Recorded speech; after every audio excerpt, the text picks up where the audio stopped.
You got into the safety business because you wanted to protect people, but somewhere along the way, the job started controlling your time, your schedule, your priorities, even your income potential. What if the expertise you've built over the years in the field can give you something more? More freedom, more control, more ownership of your future. I'm Sheldon Primus, the author of 7 Steps to Starting a Profitable Safety Consulting Business and the host of the Safety Consultant Podcast, with more than 350 episodes helping safety professionals become consultants and grow their career. Consulting changed my life. In fact, I'm a full-time RVer, and one consulting contract paid for my home I live in today. Now, I help safety professionals build their own consulting practice through bi-weekly coaching calls, accountability, and personal guidance. But this program isn't for everyone. Start with the Consultant Readiness Audit at sheldon.coach. What if everything we thought we knew about safety was just interference? From the host of the Rated R Safety Show and the founder of Safety FM comes the complete Signal Transmission Trilogy, now available in one powerful edition. Safety, in my opinion, the book that started the conversation. Safety Mutation, where the boundaries of culture, systems, and belief begin to break. And now, Safety Transmission, the final piece of the signal. For the first time, all 3 books are together in one volume. The Signal Transmission Trilogy, Complete Edition. This isn't just about compliance. It's about consciousness. It's about decoding the way we think, lead, and live, inside and outside the system. Whether you've been following the signal since the beginning or you're just now tuning in, this is the version to own. Search Signal Trilogy on Amazon or visit safetyfm.com to get your copy now.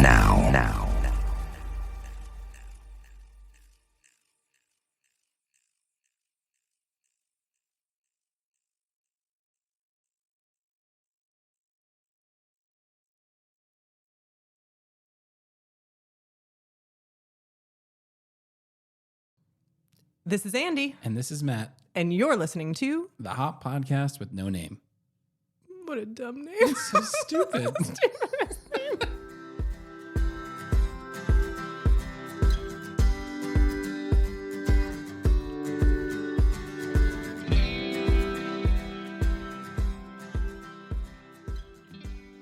Episode 28. Dun, dun, dun. I didn't even say like hello or let's begin. Apparently it's going to be a dramatic one based on the way you started it. Very dramatic. Very dramatic. And I have no idea what we're going to talk about, which is intentional. Yes. It's intentional. So we're going to just talk, which is, I guess, what a podcast always is, but we're going to talk about something that you are prepared to discuss that I have the smallest of ideas about. Correct. And I'm going to just... And you're just going to... Rip you apart. Probably. God. So we've had a couple requests to talk about hop in non-work environments. People apparently like talking about non-work stuff every once in a while. And so I had a First question. Yes. This has to be somewhat weird for you, and I'll tell you why. Yeah. Because when I started this 2 years ago, it was definitely outside of safety, but maybe not. I mean, sort of not really out. Yeah, it's very safety centered for sure. So now we're outside of work, which has got to be weird for you. It is. Okay. Yes. That's it. Next, keep going. Okay. So I am currently navigating a situation that I'm using lots of hop thought processes for. And I don't know if I'm navigating it well, but I thought I would try to open up the doors to how I'm processing things so we could kind of talk about a hop lens on something completely unrelated to work. Okay. Yeah. So you have something going on in your personal life. Yeah. And because you say this all the time, like eat, sleep, sleep, drink, breathe, think, hop. Yeah. You were going to kind of share Yeah. what it's like to apply that outside of any work that we do and just a normal sort of personal dilemma. Correct. In a way. Yeah. And then people can tell us if this is helpful to them or if they prefer us to kind of stick in the non-personal stuff space. Yeah. Don't talk about us. We're not that important. But I think so I was just thinking about, we had a training yesterday. Yeah. It's hard for some people and it's hard for me to take some of the points that we make that are very focused on something and then apply it to something totally different. Correct. So this is just an example of how what we talk about actually, if we're using a specific story, it's just concepts that apply everywhere else, and this is the everywhere else. Correct. So this is that. Okay. And so this is, I'll set you up with just a scene, right? So picture this. This is a real life scenario of me walking into my daughter's daycare, Penelope's daycare. How old is your daughter? She is 4. Okay.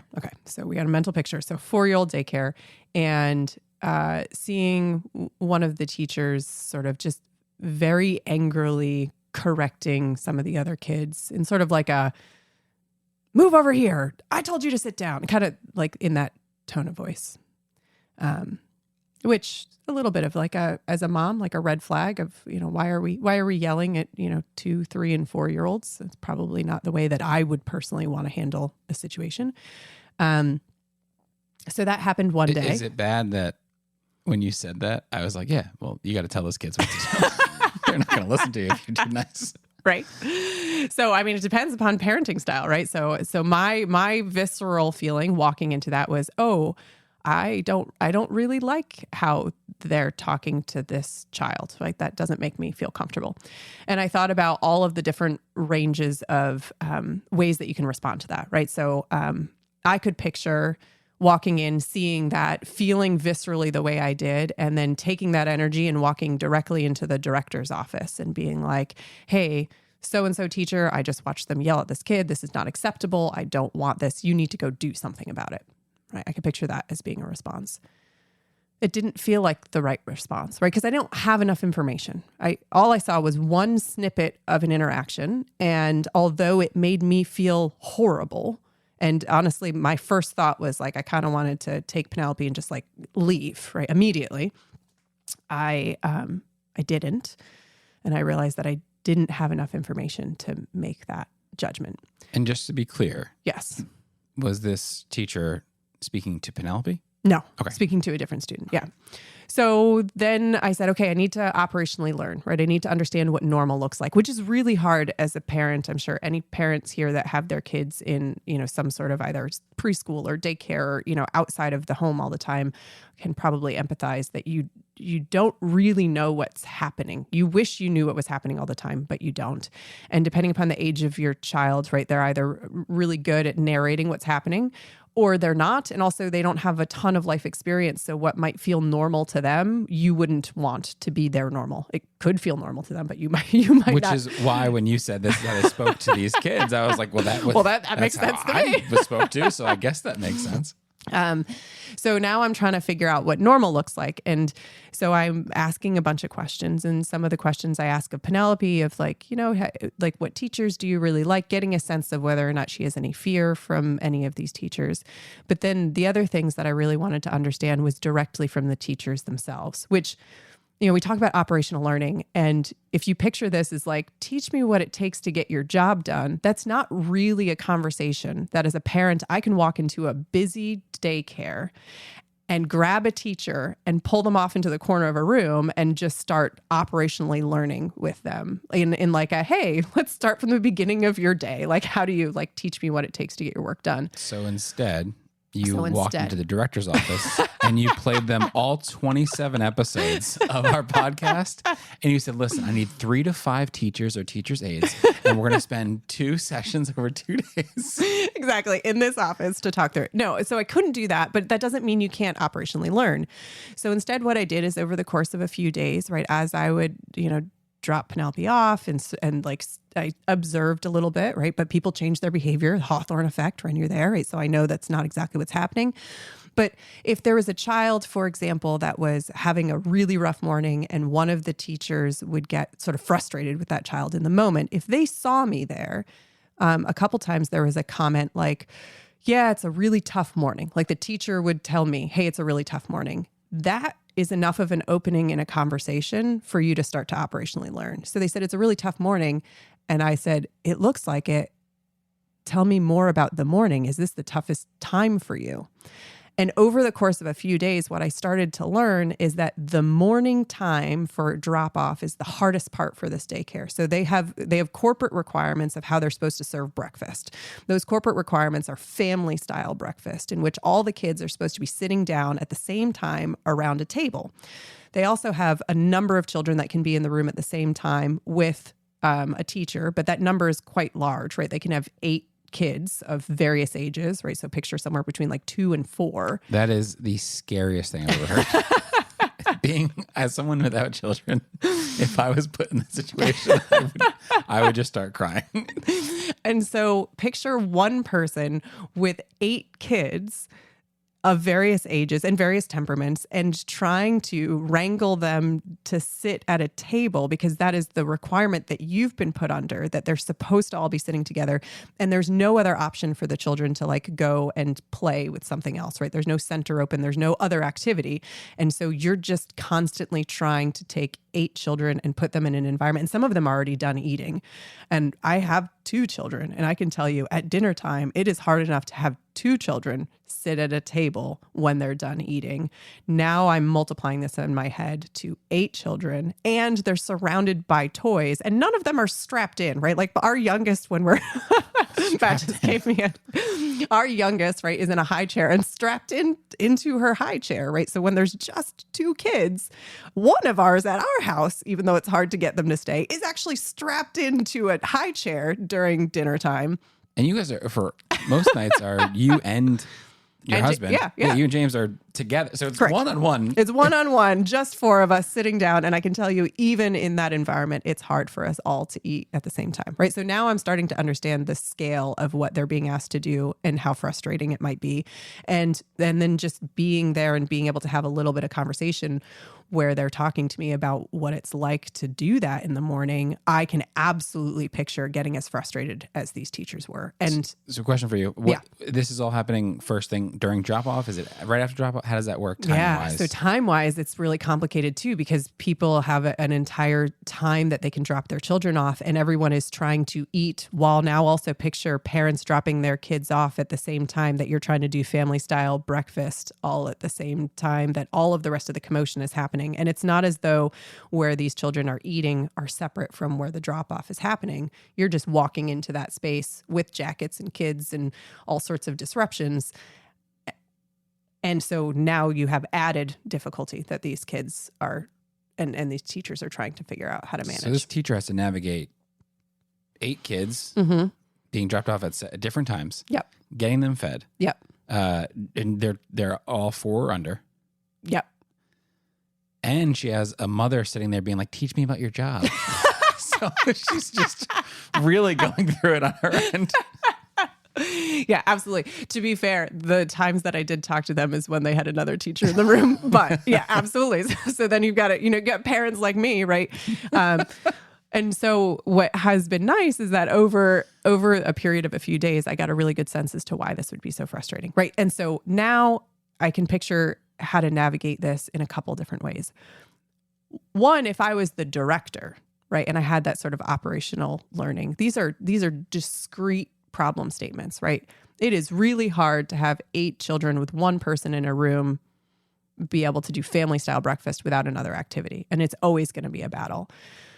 They also have difficulties with the start times of people coming in terms of teachers covering and how many kids can be in a room and the fact that they have to shuffle kids from one room to another just to have the right number of teachers in the right room, right? So there's a staffing shortage, right? A staffing difficulty.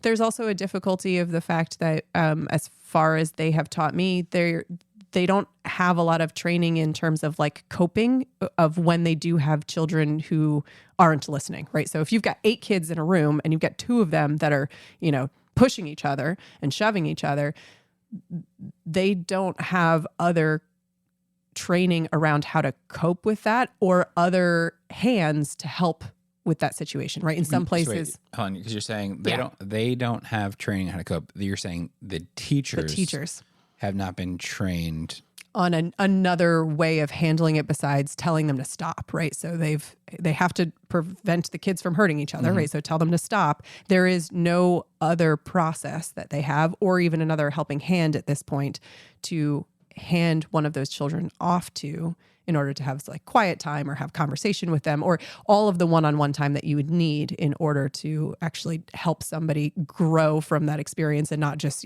have the only bandwidth they have right now is to say, stop, right? Just stop. So even if they wanted to take the time to sit down and they talk, physically can't, they have right? Six other kids.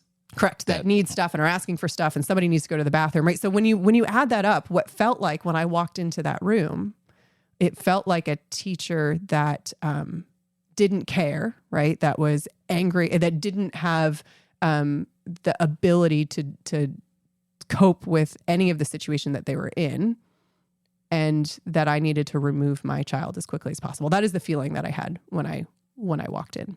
And just to round it up here, when you walked in and you thought I should take Penelope away, that was at the end of the day? That was the beginning of the day. Still in the beginning of the day. Yeah. So, okay, so gotcha. In the same time frame of this morning. So now I understand it a little bit more, right? Meaning I can empathize with the teachers. I understand that even those that have been trained in how to deal with these situations would not have the bandwidth to be able to do it. And the entire setup of the morning is extremely difficult to deal with to begin with, right? So I can empathize.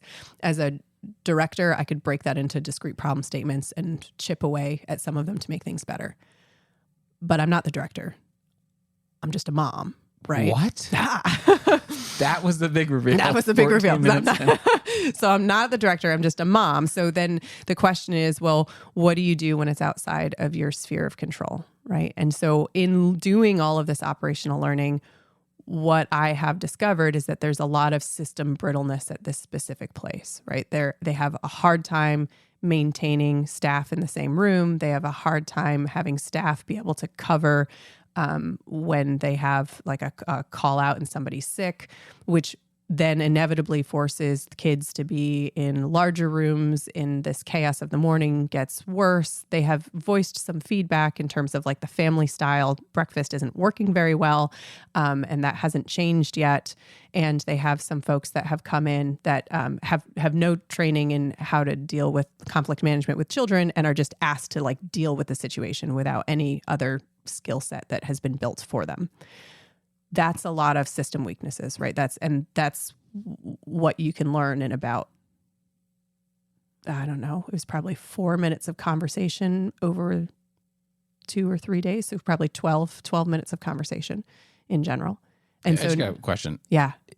The family style eating, is that normal? That sounds nuts. So that's a great question. So the other thing that I did is I talked to 2 other people that used to work in daycares. And apparently for a larger daycare environment, that is a common request that you do family from a corporate standpoint, that you do this family style mealtime. But it's a corporate request. It's not a parent driven request. It is a corporate request. Okay. Yeah. It looks really good for pictures because all the kids are sitting together and eating. I'm just stopping myself from going on some long rant about how pictures have become the priority in social life, but go ahead. Yeah. So in about 12 minutes of conversation, you start to uncover all of this brittleness. Now, I am not in a position to fix any of it, right? And I can maybe bring up some of it to a director, but I am not a strong tie or a weak tie in terms of, being able to help influence anything. I'm just one number of one parent of one child in this space, right? So the chance of somebody being able to give enough time and thought process to like being able to hear the problems from me is probably quite small. Which sounds cold, but it's not. No, it's just the nature of yeah. the business that they're running. Yep. That's not to say they don't care about Penelope. Yep. No, it's just they have a lot of constraints, right? And they have a lot of current system weaknesses, and I'm sure they're working really hard to try to address them. And they have to do family style breakfast. Family style breakfast. And so with that level of understanding of what the scope of the problems are, that makes it really easy for me to decide that I probably need to find a different place for Penelope to go to school. And it's not because that's a bad teacher that doesn't care. It's because there's a lot of things that make it very difficult for these teachers to be able to give the time and energy that I would hope Penelope would get in a day. And it's not a simple fix, right? It's not like there's one bad teacher that you can remove. And so if I picture the old style of what I, historically would and viscerally wanted to do, right? I wanted to go to the director and say, that specific person that I saw yelling at not my kid, but yelling at the kids around my child, that's the problem. And I want that person removed, right? I could absolutely picture using all of that visceral feeling to go have that conversation. But that's not the problem. It wasn't a bad teacher. It is a very difficult setup with staff shortages and a lot of things that would take a considerable amount of time to change. And in knowing that, then I know that I'm not willing to wait to have that change with my daughter in the environment. And so I have to now make a different plan. But I'm just going to devil's advocate this. Yeah. Nailed it. But isn't it on you to say something? Like, what's your accountability in the situation? You saw a problem and your solution is just to leave? Yeah. So for sure, I will have a conversation with the director when I leave and explain exactly why I'm leaving.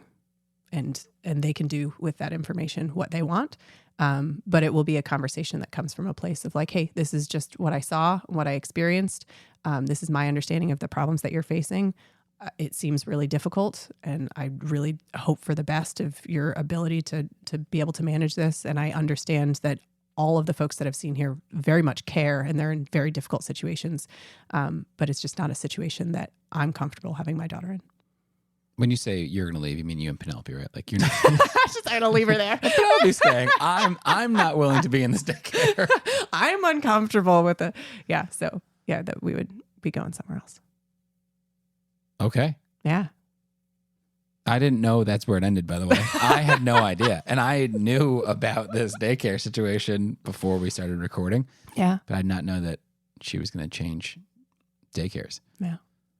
She just made a friend too, which makes me kind of sad. I but know. that's fine. I know. Yeah. So anyway. So it took you 20 minutes to tell the story. It did.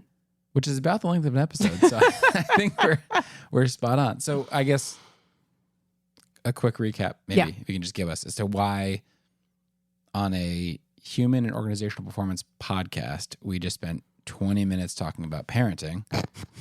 There is a huge overlap, and you've talked about this a lot in trainings before, but how they connect. But just give us a quick recap. Okay. So recap wise, and make it good. No guarantees. So recap wise, right? Being able to separate out person problems from system problems can be very helpful, right? And our initial feeling oftentimes is that we're dealing with a person problem. If we label it that way and try to go just after believing there's a person, which in this case was the teacher, and there's a problem with that teacher and that has to be fixed, well, certainly we could raise enough hay to have somebody removed from their job or have your child changed to a different classroom, right? That is possible. But if that's not really the problem, then we've just created a whole lot of upset for one individual when really we're dealing with a system problem. So being able to understand what the system problems are, although, in your personal life, you can't pull somebody into a corner and say, teach me everything about your job. There are absolutely opportunities to have small bits of conversation where people are willing to teach you what they're dealing with, the struggles that they're dealing with. And you can get a really good sense in a pretty short period of time of the scope and scale of system problems. And if in your personal life you are up against a bunch of system problems, you then have to be able to decipher, do I have direct control over addressing these and changing them and making it better? Or do I have to have control somewhere else, right? Are these system problems going to exist with me inside of them, or do I have to remove myself from that position? And so in this HOP space, although we can absolutely use it all the time at work to discover the system problems, and then we have some amount of control to change them, in my personal life, in discovering system problems, it helps me understand the magnitude of a change that would have to be made in order for a situation to get better. And if that magnitude feels too long in the circumstance it did, well, then I have to make some changes in order to make something better for my family environment. Which hopefully after, almost 30 episodes, it's been clear that the HOP principles, or whatever you want to call them, they're not just intentional on like combating audits or incident investigations, that their mindset shifts that apply everywhere. Yeah. All the time. It's just a change in the way you kind of see things. So good recap. Thanks. We'll end with a very quick story about what your daughter Penelope did yesterday, because we had a training at night. And so before she went to bed, she came over and said, Uncle Matt, can I tell you a secret? And I was like, okay. I have no idea where she's going to go. And she leaned in, and a 4-year-old whispering is the most insane thing I've ever experienced. She was speaking directly into my brain with like, there was no gap. It was nuts. I couldn't really understand her. But what she said was, hey, Uncle Matt, do you think that this weekend you can come over and hang out? And I was like, yeah. She's like, and then maybe you can make me a treat. So she just wanted me to make cookies. That's all she wanted. And she thought that she would get it by just asking me to come hang out. So she's awesome. That's excellent. Yeah. Well, that's it. Episode 28 done. I think we'll go back to what we were doing for episode 20 on 27. We had said we were going to talk about one more thing. We'll probably do that next episode, or we won't. Maybe it's more parenting stuff. I don't know. We'll find out. You'll find out. All right. Thanks for listening.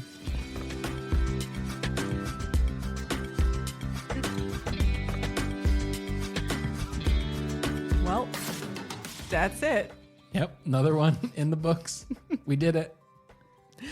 If you want to send us any of your thoughts, actually fling us any of your thoughts, you can do so at the website www.hoppodcast.com. That's HOPPODCAST.com.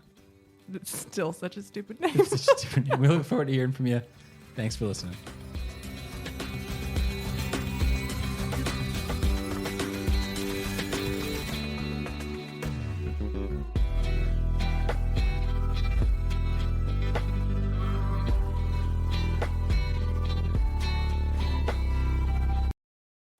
You got into the safety business because you wanted to protect people, but somewhere along the way, the job started controlling your time, your schedule, your priorities, even your income potential.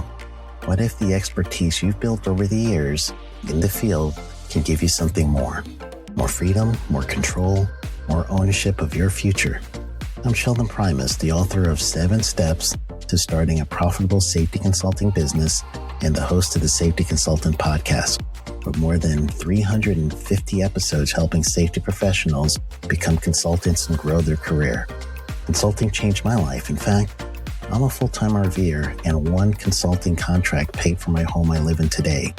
Now, I help safety professionals build their own consulting practice through bi-weekly coaching calls, accountability, and personal guidance.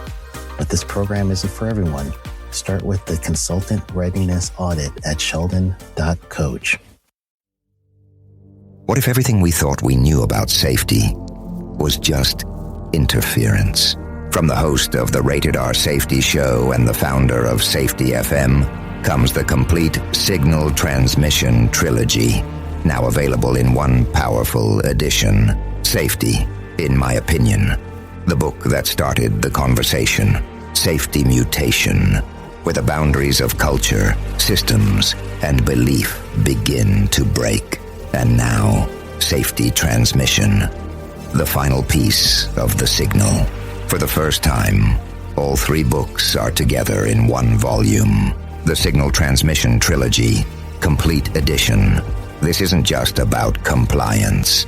It's about consciousness.